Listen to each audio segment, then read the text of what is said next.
Purdy, you're the 49ers. You're the front office. Jed York, Pragmate. His agent walks over to you and says, Dak Prescott, how many playoff wins does he have? Not as many as Brock Purdy. Yeah, definitely not. Not as many. Joe Burrow. You want to talk about elite quarterbacks? Joe Burrow. What about Josh Allen?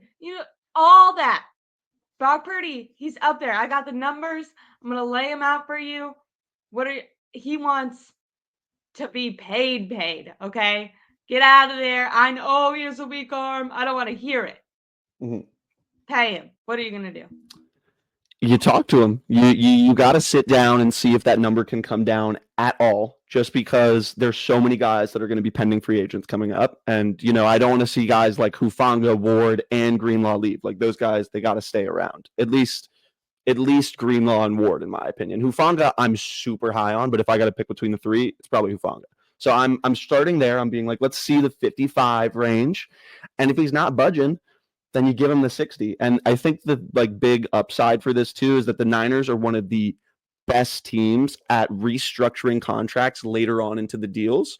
So who knows, maybe 3 years from now, there's a big free agent that the Niners want to go at and it can help them win a Super Bowl.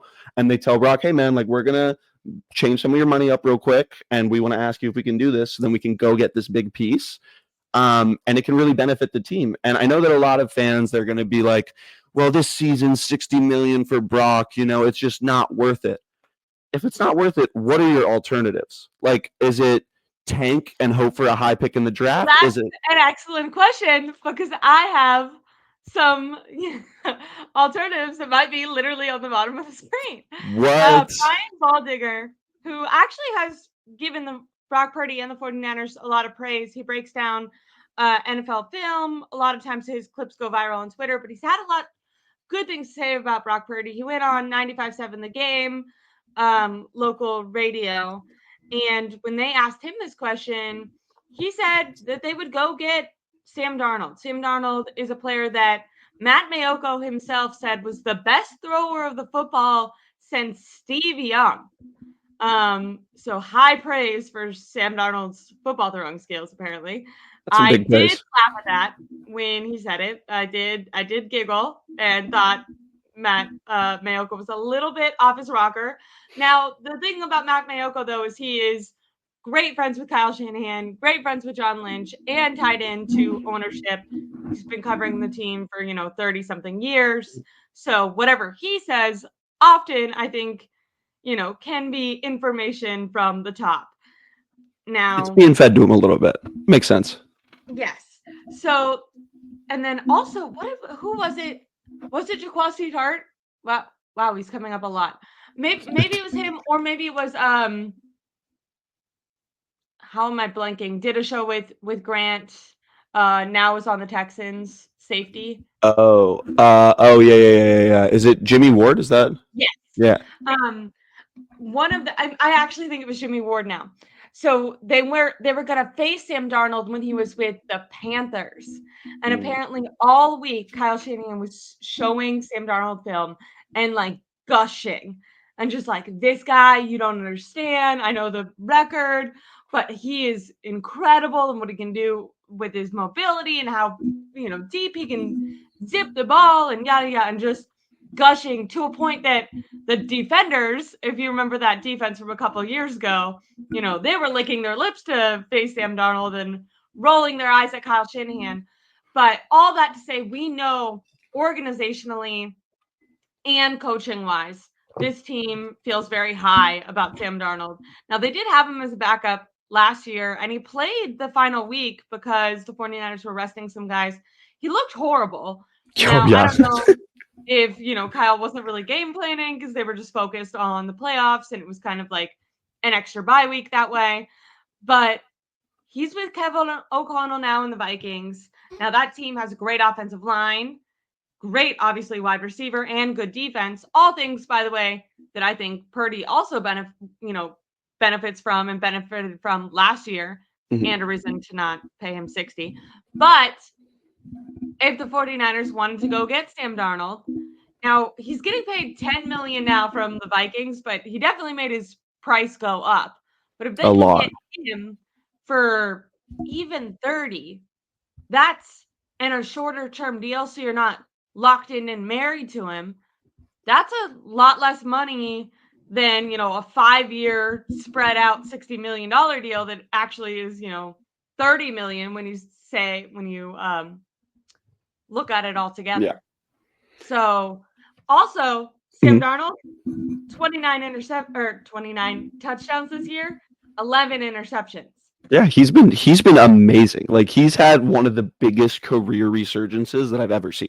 He's awesome all of a sudden, and it's not even like he's getting lucky a lot too. Like, there's some throws he's doing that are insanely tight window to a guy that is nowhere near open yet, but he just sees it and he can laser it because he's got an absolute zip on the ball. I think that if the Niners did try, Ultimately, by the way, and maybe it's hard to say, like, I know a lot of times people say they're healthy, but they're still dealing with something. I don't know if Brock's shoulder's still bothering him, but this year his balls are floating in the air. Like, oh they my are God, the block that was to Debo, last week, one of them, I know Debo dropped a couple, but one of them I felt like was hit away because Debo was basically stopped waiting for it, and the ball took so long to get there that the safety was able to run over and make and once again, Debo made a ton of bad plays on his own, but there was one, and I was like collectively on Twitter, and people were like, Debo, and I was like, that ball took 9 seconds to get to him. The safety basically just walked over there and like took it off, out of the air before Debo could grab it. The one that I'm thinking about more that is like really encompassing that theme too is that deep ball to George Kittle that everyone was like, oh, that's PI and stuff like that. It's like, no, it was a incredibly underthrown ball, and I remember watching it live, and it felt like that ball took years to come down, and I was like, what, what happened? This just isn't the same guy. But I He's think never it's had a strong arm, but he was always like, he could make a couple deep throws a game, and like it wasn't gonna zip in there, at lightning speed, but he had zip on his throws. yeah. And this year it's regressed quite a lot. I think that's another thing that's going to be interesting to see going into next year is to see if it was just injury and he can retain it all back, or to see if there was more permanent damage and to be like, okay, well, shoot. And the only issue with this, right, is that now you've got him heading into his contract year, and then we got to have conversations like this of like, well, do you go after Sam Darnold because who knows if his arm's going to be okay?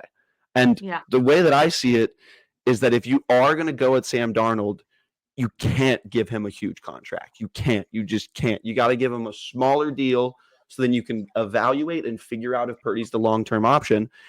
The reality is, I don't think it really makes sense in their timeline, especially given the fact that if you're going to pay Purdy, then you're paying Sam. It just seems like a lot. The thing that's really disappointing The about idea is if you get Sam, you're trading away Purdy, right? Yeah, I would assume that's Just the because idea. Sam's value has gone up so much. Like last year, they could have had both. Technically, it would have been weird because the starter would have been making less than Darnold if you would have paid him, the 10 to be the backup. But this year, I think Sam has played himself. Like, he'll probably get whatever that initial Baker Mayfield contract was. He'll probably get that. And I think that was like 3 years, 30 something. Yeah, it was around there. I think it might have been like 25 a year APY. Yeah. Then he got the Bucks revamped him for 35, right? So I think you're right. And I feel like Darnold's going to be like that because, and we even have people in the comments saying that, like, I think, yes, he did earn himself a lot of money, but there is still this hesitation that, and I think this exists even with Brock Purdy too, though. But for right now with Sam Darnold, it's like, yes, this is very impressive, almost 30 touchdowns, only 2 interceptions. However, we've seen a couple of those interceptions. There's been multiple a game. So we've seen instances of panic where we're like, oh, old tendencies, is that coming back? And then Vikings have an incredible play caller, obviously, best wide receiver in the league, defense, offensive line. So there is this question with if he goes back to a middling team, how does that translate? But I think those same questions exist with Brock Purdy, and I think we kind of figured that out with Brock. And maybe I want another year of information, but to me, you can't be too critical of Sam Darnold this year without also applying that same logic to Brock Purdy last year when he had the star-studded team and the play caller that was elite. Yeah, it's like it's all really good points, and the thing that really makes me sad about this more than anything else is that if we did do this like last year when Darnold was here and we really got into this quarterback competition more, maybe this team is different. And looking back at it now, it's insane to think, oh my God, Sam Darnold actually might have been better than Brock Purdy, which is like, what? Like, Yeah, the how is 49ers that possible? Like, I remember watching him on Carolina, watching him at all his teams. He stunk. I'm going to put it so he stunk. And Brock was leading a team to a Super Bowl. And we look at it now, and the Vikings are better than that Niners Super Bowl team. Like, they are incredible. And wherever he goes, I don't want it to be with the Niners because I think it's a recipe for disaster, and morale will go down, and questioning amongst the team of Kyle Shanahan being like, well, you thought Brock was the guy, and now you bring Sam back and you get rid of Brock. I feel like there would be too much drama with it all, that I would much rather just kind of sit with Brock and be like, listen, at his peak, he is a super high intelligence quarterback that will make the decisions that Shanahan wants him to make and can win football games. He's proven it. He can. Just this season hasn't been it. But oh, it's going to be interesting. I'm so excited for this offseason. I'm so excited. I will say the one area, like I think Sam has Brock beat in arm strength, in zip, all that, obviously just in like physical ability and stature. Behind this offensive line, Sam Darnold doesn't move a lot. And I think Brock Purdy's ability to avoid pressure and escape the pocket when needed. Now, sometimes I think this year he's kind of relied on that too much, actually. But when needed, it is an asset that I think you need to have. Their best offensive lineman is a guy who's going to miss multiple games with an ankle injury pretty much every year. Not trying to, Trent has missed 2 to 3 games in the last 5 years a season. Sam Darnold, he's not one that's gonna really move with his feet. He can be a statue in the pocket. Now, Jared Goff had the same type of rumors around him, and then looks a lot better this year. So obviously situation matters. But really quickly before we move on to the next guy, the only problem with Brock has been the coaching. I've definitely heard this a lot. I think with the Brock Purdy, payment conversation coming up, people have been, it's been important for them to redirect. And I think Kyle Shanahan has successfully put a lot of blame onto his starting quarterbacks and been able to kind of have job security by being like, don't look at me, look at them. Don't look at me, it's Jimmy. Don't look at me, it's Beathard. Nick Mullins, like, this is not me. I'm this genius head coach, this quarterback. They should be lucky. I make them look better with my system. And maybe for like below average quarterbacks, that could be true. But I think we've seen for guys who do have a little bit of pizzazz to them, even just like mentally, the confidence, the longer they are with Kyle Shanahan, that kind of fades away. So I think in some ways Brock has deeply benefited from being in the 49ers system, but there's no doubt that defenses are queuing into what the 49ers are doing. Both Steve Young and Jerry Rice use the word Kyle Shanahan needs to reinvent his offense, reinvent himself as a play caller. Something important to know, 2 years ago, 5 years ago, his system hadn't been like widely expanded around the league. Right now, it's like 90% of teams are from the Shanahan McVay offense. So defenses in practice every week are, game planning against the system. It's no longer knocking guys off guard. And I do think they know it now. They know now. Like you said, it's league wide. People are doing this everywhere. So they know, okay, we know how to beat this. They've seen these looks before. They know, okay, when they do this, they're going to do this. Like, it's different. And that's the scariest part to me about this offseason is I think the number one need for this team is Shanahan needs to look in the mirror. He needs to look in the mirror. He's got to readjust, just like all these big guys are saying. And if these Hall of Famers are saying it, I think it's probably true. I feel confident in saying it too. But the issue is he doesn't do that. Known to self-reflect, for sure. Yeah, he's not known to be this guy that's going to look in the mirror and self-reflect.